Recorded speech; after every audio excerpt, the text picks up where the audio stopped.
move the Finance Committee recommend the renewal of flood insurance coverages as shown. Second. Okay, any more discussion? All in favor? Motion carries 3-0. Thank you very much. Okay, item number 4 is deferred. Item number 5, Mr. Burrows, contract award engineering service for the master plan update. Yes, sir. So to begin this discussion, we obviously addressed this at the Facilities Committee. The recommendation from the Facilities Committee was to defer action on this until tomorrow's meeting to determine if there were any federal funding requirements that required us to update the master plan every 5 years. But we'll go through what we're presenting today. The Finance Committee can obviously mimic the Facilities Committee motion or move forward with a separate motion of their own. But we typically and historically have updated our master plans every 5 years. That coincides with right on the tails of the updated comprehensive plans between the city and the county. The city and the county are required to update their comprehensive plans every 5 years. Those were completed in 2023. Those comprehensive plans include updated population projections, updated land use maps, things like that are very helpful for us to project forward necessary flows. And so as part of the master plan approach, we submitted an RFP for consideration for engineering services, and there were 8 tasks associated with that. The first one is to do a data review and evaluation. So that includes those comprehensive plans, our SCADA data, development plans that we've had, of course, all the available flow data we have, and now with the new AMI meters that we've had installed since the most recent master plan update, which was completed in 2021. Flow numbers from those, which will give us much more detailed flow analysis in different locations to project forward for flow needs moving forward. And so that's the initial task. And from that data review and evaluation, they will then generate from the population projections what the flow projections are for our systems. There are separate flow projections for all 3 of our systems. If you can consider St. Simons, the mainland, and South Mainland as 3 separate systems, they will get a different per capita flow rate projected for each of those based off the usage patterns in those areas, and also taking that information from flows to project flows at each of our sewer subbasins for all of our pump stations. This part of the contract, the engineering firm will be doing a major asset condition assessment. That includes all 3 of our wastewater plants, all of our well sites, and 25 of our lift stations. They did this last time. We will do 25 different lift stations than what we did last time, obviously, to go through there. And that's the third-party review. They'll have an electrical engineer with them as well to inspect all of our electrical equipment at those facilities. Taking all 3 of those tasks together, with the conditions, the flows, and the data, they will then generate a rehabilitation plan for our water and sewer systems. It's a 20-year plan, so they project forward projects for the next 20 years. And they will also do the same thing for expansion. Those expansion plans may include areas that, of course, that may need, because of growth patterns, improved flows for pump stations or increased water line sizes by updating the water model, things like that. Or it can be neighborhood expansion projects for, say, the infill focus that we've had with Arco, Brunswick-Glynn. We're fixing to do the community road project, things like that. Those were all projects identified in previous versions of the master plan.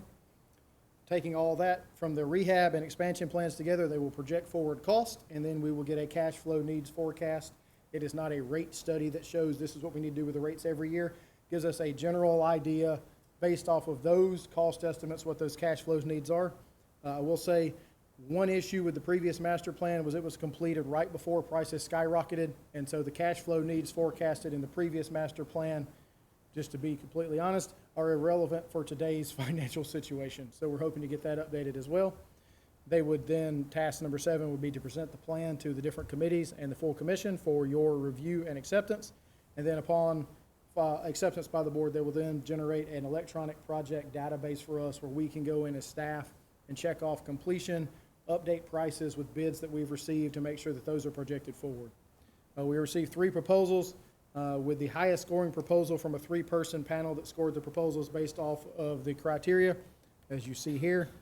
25 points for experience and qualification, 25 points for understanding of objectives and scope, 20 points for project, timeline, and deliverables, 20 points. We asked them to send us copies of previous master plans they have done so we can review those, and then 10 points for pricing. The highest scoring team was 4 Waters Engineering. Four Waters completed both the 2020 and 2015 update to our master plan, and staff at Four Waters actually worked on the 2010 and 2005 master plans as well, so they've been doing our master plans for 20 years.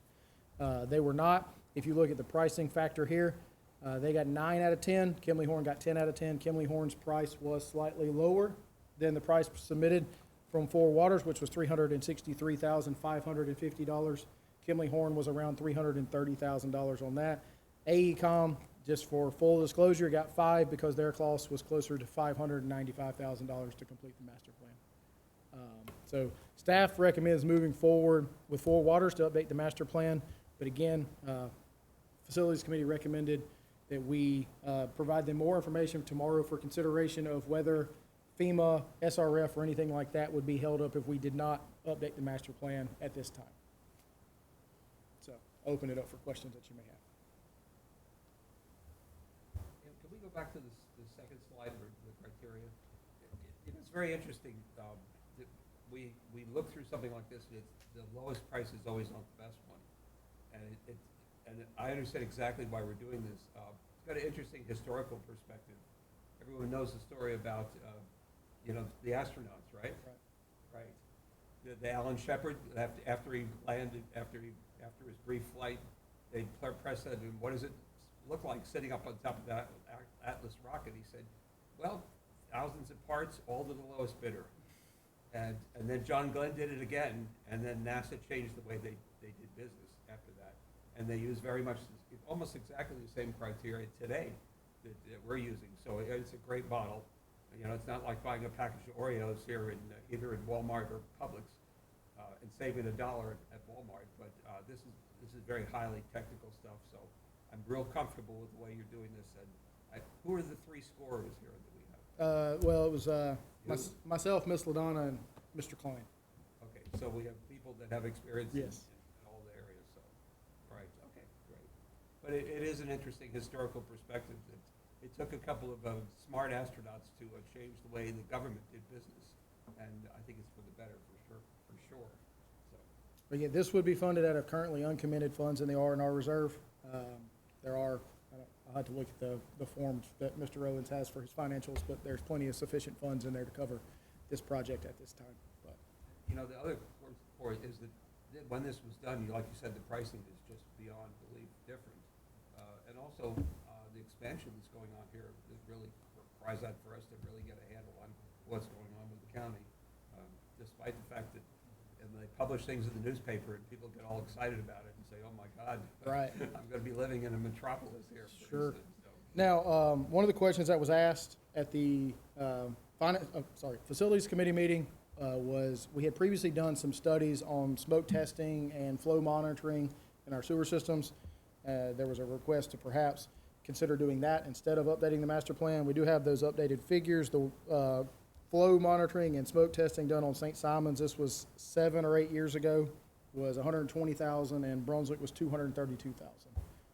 So obviously project that forward 7 years for what you would be looking at for something like that today. I mean, it won't be double because smoke testing hasn't doubled in price, but it probably will be in the $300,000 to $400,000 range to do that again. So That was suggested as an alternative to updating the master plan to do smoke testing and inspection to try to determine why we've seen such an increase in I&I in the last few years.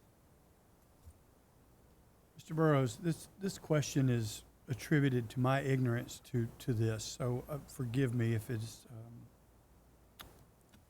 not correct here, but I had the privilege of working on the county's comprehensive plan in 2013, actually the rewrite in 13, the comprehensive plan in 18, and the rewrite in 23. And when Commissioner Neal asked the question about the potential GEMA funding being tied to this master plan, I thought it was a great question because that is the case when it comes to a county's comprehensive plan. If that turns out to be the case, this is a no-brainer. Right. We've got to spend this money. This becomes a cost of doing business. If, in fact, it's not,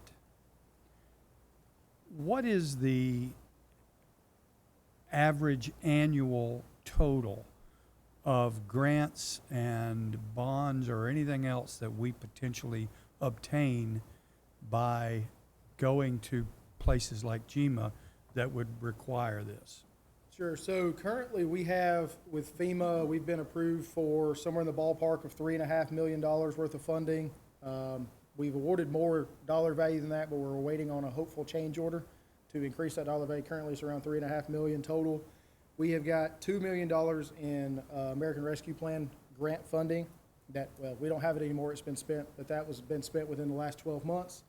And then we have with SRF through GFA, the SRF funds we have borrowed $33 million through SRF in the last 5 to 7 years as well. So all told, you're in somewhere in the $40 million range in the last 5 to 7 years through those state funding programs. Yeah, and the reason I asked that question was hoping you would come up with dollar figures in that arena, which wasn't asked in the Right, it's not, facilities committee meeting. I agree, this is a hefty sum, but for the reward, I think it's a good cost of doing business. So that's my point of view.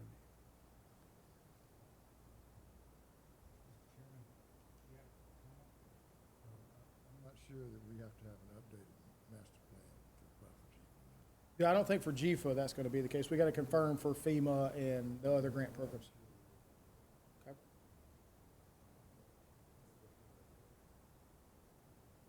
My concern on the facilities committee is there's a lot of things we've not done in the previous plan that still need to be done. And to have the same firm just put those things back in a study and then say the things that we know that needs to be done so far as the sewer rehab, which is the biggest problem we have right now in St. Simon's with the issues we've had. Now, Andrew brought up, yeah, well, we got it everywhere because of Live Oak and the problems they've done to our system. So if somebody's gonna tell us we have to do it, we know we gotta do it. Do we wanna pay $330,000 or $360,000 to do that? Or had we rather spend it getting some of the work done ourselves? And that's the comment the facilities committee had.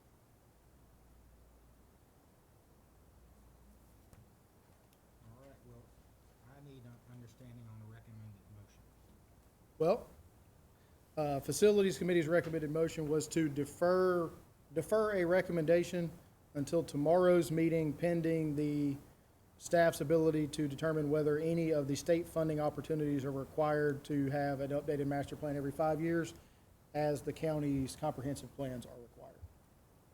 And if we cannot get that information by tomorrow, tomorrow's motion would be to defer it to August until we can track that information down. We hopefully will be able to get that for you tomorrow, but as Ms. Roberts pointed out in the Facilities Committee meeting, a lot of those staff members were in Savannah and may not be back in the office in the morning. We shall see. Not our staff members. Our staff members will be here. The state office staff members that were in Savannah.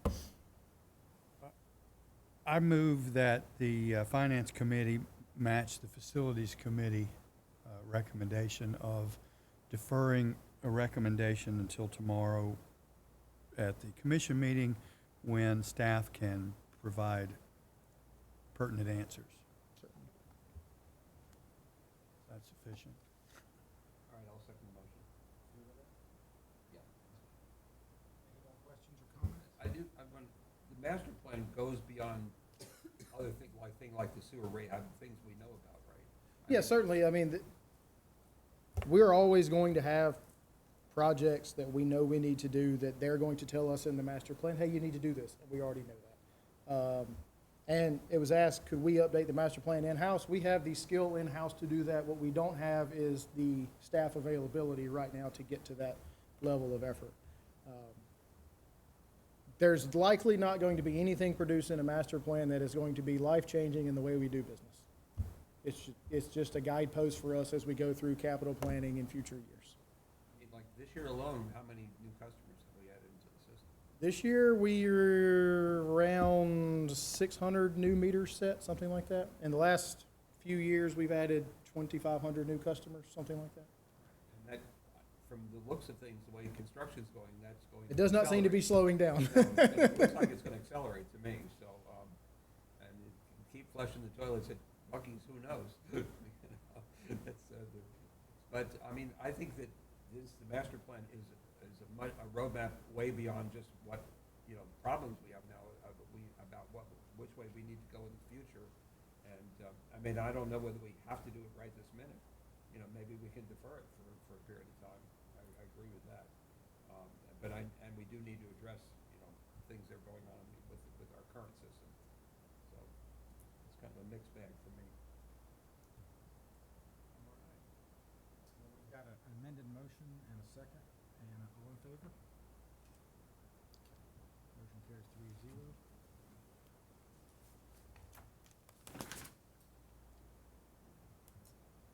Item number 6, banking signature card and authorization changes. Mr. Owens?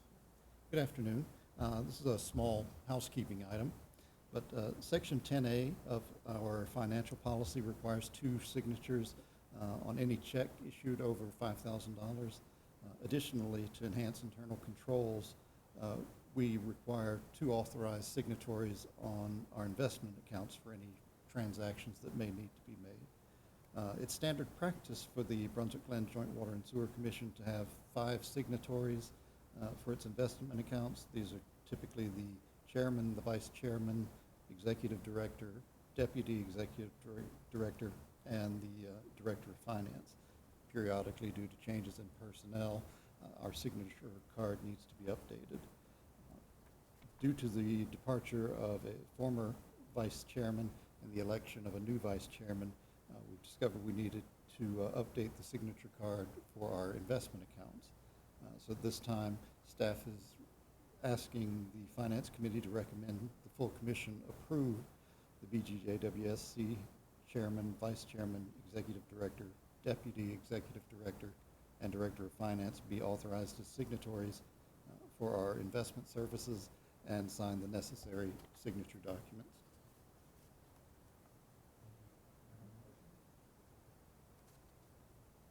I move that the Finance Committee recommend the full commission approve the Brunswick-Glynn Joint Water and Sewer Commission Chairman, Vice Chairman, Executive Director, Deputy Executive Director, and Director of Finance be authorized as signatories for investment services and to sign the necessary signature card. I'll second the motion. All right. Any questions? All in favor? Motion carries 3-0. Capital equipment purchase, item number 7, Mr. Burles. Yes, sir. With the approval of the budget, beginning of the new fiscal year from July 1st, we made a purchasing and financial policy change a couple of years ago to require all of these approved capital items be brought to the commission for your review. The first one of these we have is for security cameras to be located at the Dunbar Creek, Southport, and Academy Creek wastewater plants, as well as the South Harrington office and warehouse facilities. We'll also know the Academy Creek plant also has a warehouse facility on site.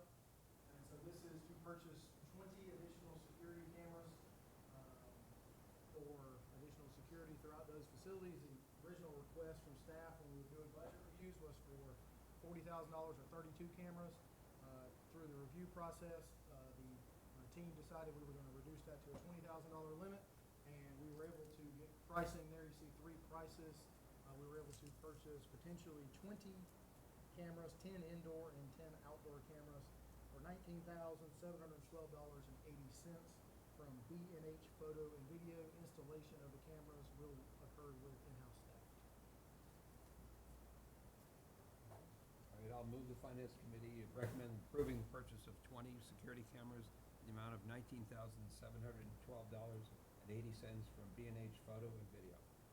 Second. The internal or the indoor cameras, is that in the event the intruder makes it inside, we want to see who it was, or is there an internal control concern? No, it's more, we have had things that were, contractors have alleged that things have walked off the site. We don't know if they ever showed up on the site, and that were in the warehouse staging area, and we want to make sure those things are.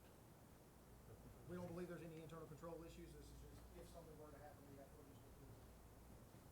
Yeah, I've often said we have to put a mileage tracker on the sales rep, you got the wrong sales. Yep, absolutely, 100%. All right. And we do have cameras all throughout this building, and I will say we are not staring at security cameras all day long is if something happens, then we go and review the footage. All right, motion and a second. All in favor? Motion carries 3-0.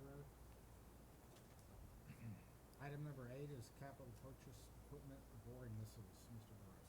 Yes, sir. So similarly, our water distribution team was approved in the budget to purchase boring missiles. We install water services with a small directional drilling rig, and the existing 2 and 4-inch missile heads are worn and need to be replaced. So we got quotes from 2 different vendors to provide new 2 and 4-inch boring missiles, and the total cost from Vermeer Southeast for 1 2 and 1 4-inch boring missile is $12,387.98. Budgeted amount was $17,000, so this one came in a little bit under budget. So we'd like to move forward with the purchase of these 2 missile heads from Vermeer Southeast. Motion? I move that the Finance Committee recommend approving the purchase of 1 2-inch boring missile head and 1 4-inch boring missile head in the amount of $12,387.98 from Vermeer Southeast Sales and Service Incorporated. I'll second the motion. What's the cutoff? Is there a cutoff on capital items that have to be brought to the, Not with the updated policy. We can update it again. I was going to ask, should we look at that? I know it's laborious, and I appreciate the putting this. It's somewhat educational when it happens. These things are pretty scary to me. Now, these missiles do not explode. So No, I know.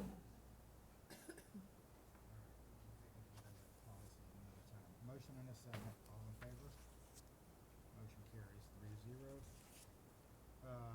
We have another item, number 9, for a mid-size pickup truck, Mr. Burrows. Yes, sir. Our water division currently utilizes all F-150s or larger because of the theory that we would be hauling chlorine with those vehicles.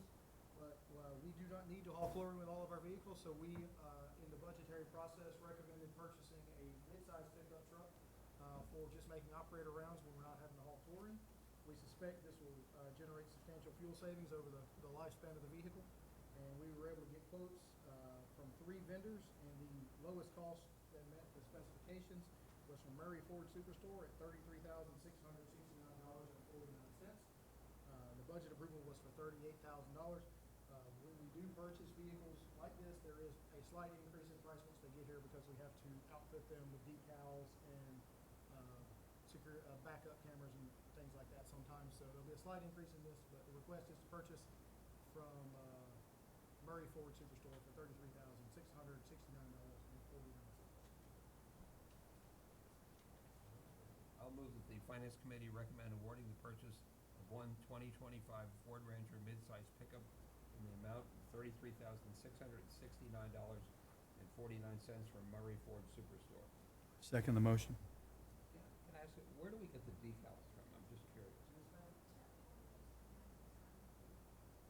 Okay, I was wondering, it's interesting, in Florida, they actually have a program in the prison where they, where they make the decals, and they do a fine job on them, and it's a substantial saving because I believe they pay them 15 cents an hour or something like that. In the state of Alabama, they make license plates with prisoners, but also build furniture. So all the state offices have furniture that is built by prisoners, and it is solid.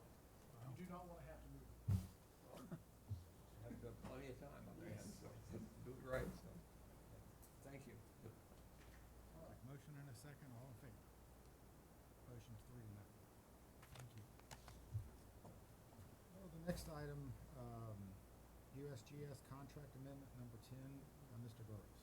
Yes, sir. So this will be the cheapest item we ever bring before you, because this will cost no money. USGS has made available $35,000 in additional matching funds to our cooperative agreement, which will allow them to improve data analysis, work on the way they're publishing that data, and also do some quality assurance testing with the field data. In order to receive that increase in matching funds provided by USGS, that required an amendment to the contract. This contract was, the joint funding agreement was approved at our March 2025 regular meeting. So the request is to approve the amendment so that we can get access to the additional USGS funds for $35,000 additional dollars for additional testing services provided by the U.S. Geological Survey. I'll I'll move the Finance Committee recommend approving amendment number 1 to the joint funding agreement with USGS for the continuation of groundwater monitoring in the Upper Florida Aquifer. Second the motion. Motion and a second, all in favor? Motion carries 3-0. All right, Mr. Owens, financial review? We have reached fiscal year end for 2025, and today we're presenting our preliminary financial statements for the month of June. This is a disclaimer that we give every year at this time because even though we've closed the month of June, we have year-end adjustments to make, and also we're entering our audit at this time. And so basically, the final statements for the year will be available, I would say, September, October timeframe, once all audit work and adjustments are calculated and done. Just to give you a frame of reference, I looked back at the past couple of years, and usually we're looking at $2 to $3 million changes in total assets, total liabilities, and even net revenue. Right. Yep. A lot of factors that go into play. But looking at what we have for the month of June at the moment, some significant changes in current assets were basically $2.3 million to the bond sinking fund. That's a normal transaction because we have our payment for bond principal and interest at the end of the year. So that brought the balance to, in that account, to $719,141. Next year, of course, as this past year, that will be funded each month at a set amount. It'll climb up and drop right back down in the month of June. Interest receivable, we saw a significant increase there, $450,000. Basically, we booked our accrual for the interest income for the year. So we expect a significant amount of interest over the coming year for our investments, and that's actually that amount is calculated by SunTrust, our investment custodian, and we book the entry ourselves, of course. Total current assets came to $9.69 million for the end of June. That's a change of a little under $2 million for the month. Restricted cash accounts, there was a small decrease of $295,000 to the JWSC reserves, and an increase of $330,000 to the SPLOST account, putting that at $7.4 million for the month end. Total restricted cash came to $69.88 million for the month of June. And construction in progress, that increased $756,000 to a $44 million balance for the end of the month. That put us at total capital assets of $206.4 million, and total assets as of the end of the year, $288,177,000.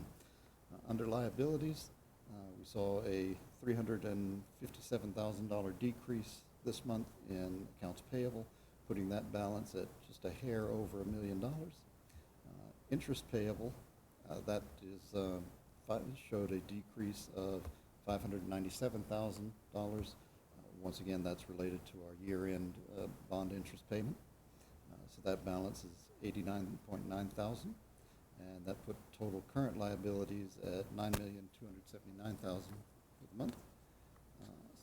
Long-term debt, of course, the bond payment also hit that, and that now stands at $35,643,000. Other liabilities, a negligible change of $30,000, and total liabilities ended the month and fiscal year at $75.9 million. Mr. Owens, the accounts payable drop of $2.8 million, was that mainly the pension? What did we believe?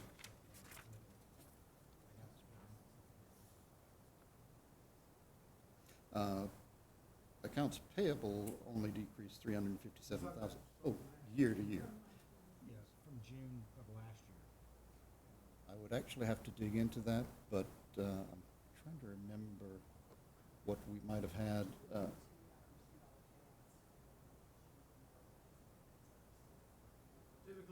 payable in June increases because of project invoices that are received in July that have to be booked against the June accounts receivable. So say. Because So June of 24 is obviously the final number. Right. We don't have the final. We don't have the final number. Say, for example, the Academy Creek project, the invoice averages $400,000 to $500,000.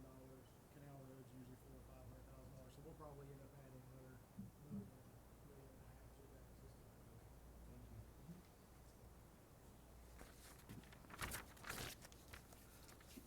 Going to page 3 next, our summary revenue report. The biggest thing that stood out this month was an increase of $722,000 on interest income, mostly that related to an increase of fair market value on our currently held investments. The other revenue accounts showed standard activity for the month, bringing our total operating revenues to $44 million. Operating expenses, the usual suspects, personnel and operating costs are the highest, most significant areas. Total operating expenses year-to-date, $30,733,000. Of course, a little bit higher than would be in a normal year because of our additional payment on pension expense to true up our pension funding liability, and also paying off of the VATCOM lease early. Bad debt expense, smaller than usual amount there at $24,500 for the month of June, bringing bad debt expense to the year $492,000. Biggest portions of that are related to outstanding balances that we have with contractors who cause damage to our system in the course of the year that we have as of yet been unable to collect. Net revenue as of the moment, $433,000, basically showing a positive balance in there, which is always good. And of course, capital improvement fees, which are not budgeted, that plus our lost revenue brings our total net revenues up to $5.5 million for the year. On page 4, we have a more detailed breakout of expenses, showing breakout by division. Of course, systems pumping and maintenance and wastewater treatment have been the highest throughout the year, largely due to oxygen and chemical costs. We've also seen just this month a decrease in purchasing expense, largely due to clearing out encumbered POs at the end of the year, an increase in finance expense, which I believe was related to some year-end bookings, and we had actually a significant increase on governing body expenses, $107,000 change this past month. That was due to legal fees. So the encumbered POs are now closed out on these numbers? I believe most are, yes, as you can Yeah, I see. mean, I know there could be some stress. Some of them will get reissued because the materials. Right, you know, I understand that, yeah, but I mean, as we see, like in the next month's thing, it always shows a very large amount, because it's the whole 12 months, so. And you can see on this report, it shows $530,000 in encumbrances, which is much smaller than the total encumbered amount that we saw in May. So, going over to page 6, we have our cash report. Oh, excuse me. Before that, we have our group insurance costs as of June 30th. This page appears in the report each quarter, at the end of the quarter. Cover 108 covered employees at $482.45 on the stop loss, for the stop loss total. Total group insurance costs as of 6/30, 1.838, almost 1.839 million. We So have, our costs for this year pretty much are in line with before we switched over to self-insurance. Yeah, it's pretty amazing. In other words, our cost of insurance hasn't really increased at all over this period of time. You know, if we had kept where we were, I can't begin to think about how much it would be. Then on to page 6. This is our cash report, basically mirroring what we saw in the asset section of our balance sheet. Our bonds, excuse me, operating cash accounts with Synovus currently at $2.4 million. The bond sinking fund currently at $719,000. R&R replacement reserve, that we did a draw to move funds out of investments and into the cash account, because that balance, if you recall, last month was $75,000 on our cash Synovus account. That is where we transfer funds into our checking and operating accounts for payment of project costs that come up. So we have seen a few draws this year against the R&R account, but we've also been earning significant interest and fair market value increases. So the final change for the month on this account was not nearly as great as it could have been. Only a $380,000 decrease to the $24,062,000 balance. Though, sure. Group insurance reserve, it's right a little over $1 million. Is that what we generally keep in there? Is it a fairly steady number? That one, yes, that's When we created that fairly. account, we moved over a little over 900,000. It's just grown due to earnings on investments. The investment portion, $881,000. Right, I see that. Depending on how the year-end numbers look, we may be doing transfer out of that to cover some of the increase in insurance costs for last year. Right, yeah, right. The overnight cash balance, that's tends to be a standard amount that we have in there. And of course, we make adjustments each month as claims come in and are paid out, et cetera. Bond trustee reserves, which is the construction fund, that's at $6.7 million. And with our legally restricted funds, that being, having a total balance at month end, $23.9 million. Total cash and investments at $72,752,000. The next page, page 7, is our investment summary. As you can see, we've got 48. Basically, our investment portfolio totals $48 million. $8.86 million of that is basically in cash, money market funds. And fixed income investments, which are mostly U.S. Treasury notes, totals $39.25 million. The account currently shows a unrealized gain of $127,000, and the total portfolio is generating a yield to market of 4.25%.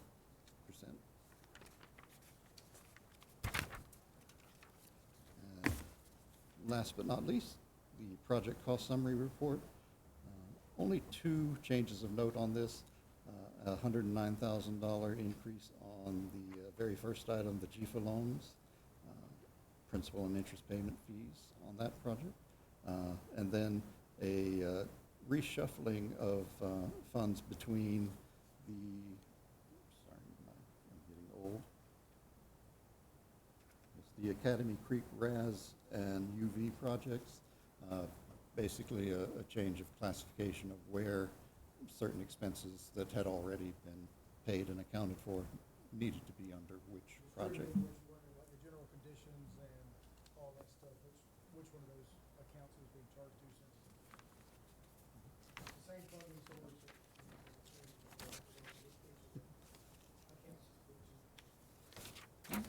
And so that is where we stand at the end of fiscal year '25. You started the audit process? We have. They've been here to do inventory counts at the warehouses, and we're already beginning to book year-end entries. They've opened up their online site where we upload information, so we're getting that underway. Thank you very much. One more question for Mr. Burrows. Can you fix a dollar amount to the value of this utility?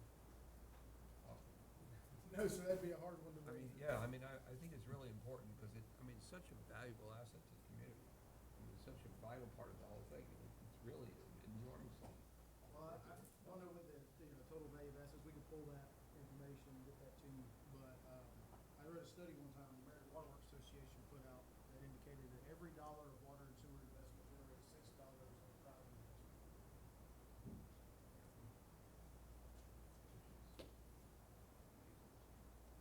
All right, can I get a motion for us to go to executive session? I'll make a motion, we go into executive session. Second? All in favor? 3-0.